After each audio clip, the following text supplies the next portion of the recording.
pu Je te laisse répondre. commencer parce que c'est toi qui D'accord. as choisi de faire un film à la base.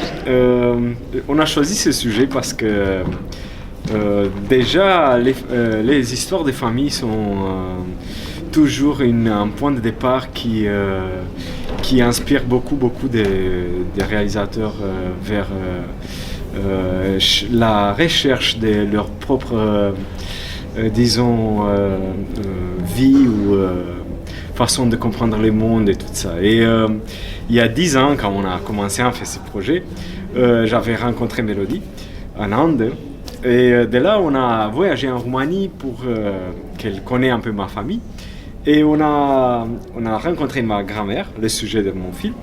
Et c'est là, ensemble, que j'ai décidé un peu de faire Mélodie, de partager avec Mélodie cette histoire assez fulminante de jeunesse, d'amour de ma grand-mère pendant la Deuxième Guerre mondiale. Et donc, c'est ça le point de début de toute cette longue aventure qui, voilà, nous amène ici 10 ans plus tard.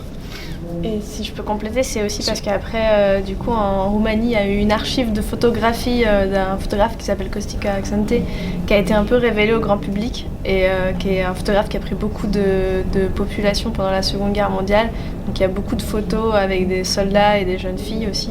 Et Bogdan, il a tout de suite vu un peu l'histoire de sa grand-mère dans ses photos et on s'est dit qu'on pouvait faire de son histoire personnelle une histoire universelle. Donc on s'est dit qu'on avait du matériel pour raconter cette histoire. Je pense que le parti pris de réalisation, c'est un peu un dispositif graphique aussi, de concept à la base. Parce que du coup, moi je viens du cinéma d'animation et j'ai déjà fait des films en peinture animée.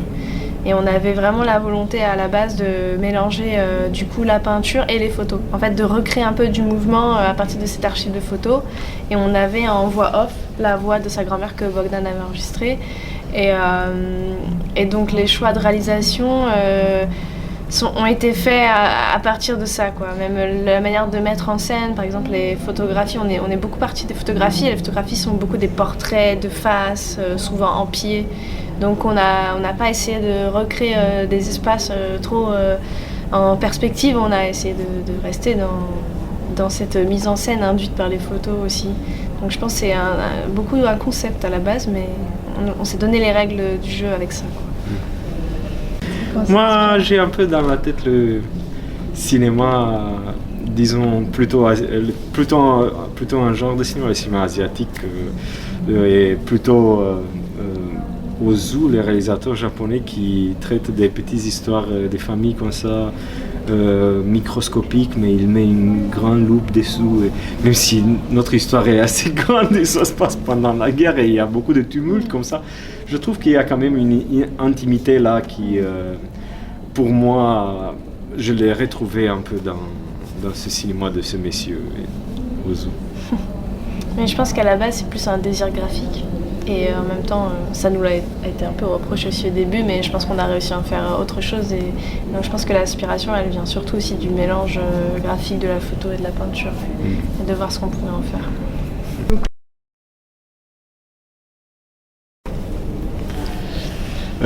Bon, déjà, si on regarde un tout petit peu notre petit parcours en festival jusqu'à maintenant, on voit que les gens, vers les fins, commencent à pleurer un peu, pour être tout à fait honnête.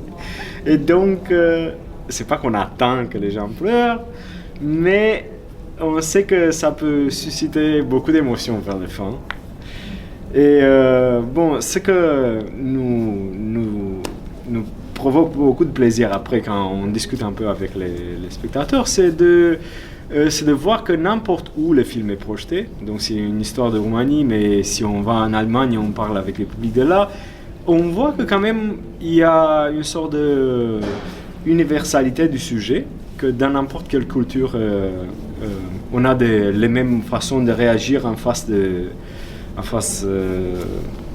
du souci de la vie et de l'amour et tout ça. Ça parle aussi d'une histoire d'amour perdue, donc je pense que tout le monde peut connecter avec ses propres histoires les choses qui sont arrivées ou pas arrivées. Et puis comme on met en scène quand même une grand-mère, on a tous ou presque vu ou connu une grand-mère et ça rappelle automatiquement quelqu'un.